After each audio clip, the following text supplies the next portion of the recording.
Ibrani 9. Perjanjian pertama mengandungi peraturan ibadat dan mempunyai tempat ibadat buatan manusia. Kemah yang didirikan di bahagian paling depan dinamakan bilik suci. Di situ terdapat sebuah kaki pelita dan sebuah meja dengan roti yang dipersembahkan kepada Allah. Di belakang tirai kedua terdapat bahagian kemah yang dinamakan bilik maha suci. Di situ terdapat mazbah emas yang digunakan untuk membakar kemenyan, dan juga terdapat tabut perjanjian yang seluruhnya disalut dengan emas. Di dalam tabut itu terdapat balang emas berisi mana, tongkat Harun yang telah bertunas, dan 2 buah batu tulis yang bertuliskan 10 hukum Allah. Di atas tabut itu terdapat 2 kerub, iaitu makhluk bersayap yang melambangkan hadirat Allah. Sayap kerub ini terbentang di atas penutup tabut, tempat dosa diampunkan. Tetapi sekarang bukanlah masanya untuk menerangkan semuanya dengan terperinci. Demikianlah semua itu diatur. Setiap hari, imam-imam masuk ke dalam bahagian depan kemah itu untuk menjalankan tugas mereka. Hanya imam agung yang masuk ke bahagian paling dalam daripada kemah itu, dan hal itu pun dilakukannya hanya sekali setahun.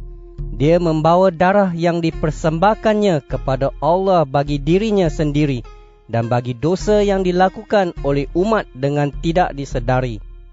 Dengan aturan tersebut, Roh Allah mengajar kita dengan jelas bahawa selama bahagian depan kemah itu masih berdiri, jalan masuk ke dalam bilik maha suci itu masih belum terbuka. Hal ini melambangkan zaman sekarang. Maknanya, semua persembahan dan korban binatang yang dipersembahkan kepada Allah tidak dapat menyempurnakan hati nurani orang yang membawa persembahan. Semua itu hanya berkenaan dengan makanan, minuman dan berbagai-bagai upacara penyucian. Semua itu hanya peraturan lahir yang berlaku sehingga masanya Allah mengadakan pembaharuan. Tetapi Kristus sudah datang sebagai imam agung daripada perkara-perkara baik yang sudah ada di sini. Kemah tempat dia menjalankan tugas sebagai imam agung adalah lebih penting dan lebih sempurna. Kemah itu tidak dibuat oleh manusia. Artinya bukan sebahagian daripada dunia yang diciptakan ini. Ketika Kristus memasuki bilik maha suci sekali sahaja untuk selama-lamanya, dia tidak membawa darah kambing dan darah lembu jantan untuk dipersembahkan, tetapi dia membawa darahnya sendiri, dan dengan demikian dia membebaskan kita selama-lamanya. Darah kambing dan darah lembu jantan serta abu daripada korban anak lembu dipercikkan ke atas orang yang najis menurut peraturan agama. Perbuatan itu menyucikan mereka daripada semua yang menajiskan mereka. Jika orang dapat disucikan dengan cara itu, darah Kristus lebih berkuasa pula. Melalui Roh yang kekal, Kristus mempersembahkan dirinya sendiri kepada Allah sebagai korban yang sempurna. Darahnya akan menyucikan hati nurani kita daripada upacara agama yang sia-sia, supaya kita boleh mengabdikan diri kepada Allah yang hidup. Itulah sebabnya Kristus menjadi pengantara bagi suatu perjanjian baru, supaya orang yang sudah dipanggil oleh Allah boleh menerima berkat kekal yang sudah dijanjikan oleh Allah. Hal itu dapat berlaku kerana Kristus telah mati untuk membebaskan orang daripada kesalahan yang dilakukan mereka pada masa perjanjian pertama masih berlaku.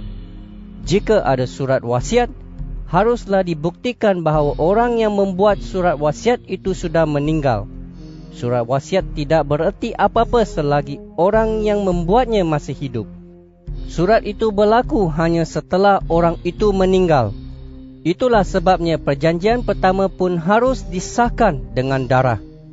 Mula-mula Musa menyampaikan semua perintah dalam Taurat kepada umat Israel. Setelah itu, dia mengambil darah lembu jantan dan darah kambing lalu mencampurnya dengan air. kemudian memecikkannya pada kitab Taurat dan pada seluruh umat dengan menggunakan setangkai rumput hisop dan bulu domba berwarna merah. Musa berkata, Inilah darah yang mengesahkan perjanjian daripada Allah yang harus kamu taati. Dengan cara yang sama, Musa juga memecikkan darah itu pada kemah Tuhan dan pada semua alat untuk ibadat. Sebenarnya, menurut Taurat, hampir segala sesuatu disucikan dengan darah. Demikian juga dosa hanya dapat diampunkan jika ada penumpahan darah. Hal-hal yang melambangkan perkara-perkara di syurga perlu disucikan dengan cara tersebut. Tetapi perkara-perkara di syurga itu memerlukan korban yang jauh lebih baik. Kristus tidak masuk ke bilik suci buatan manusia yang hanya melambangkan bilik suci sebenarnya.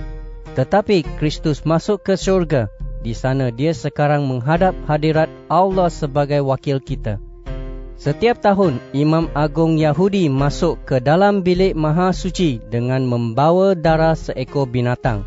Tetapi Kristus tidak masuk untuk mempersembahkan dirinya berulang kali. Kerana jika demikian, dia harus menderita berulang kali sejak dunia ini dijadikan.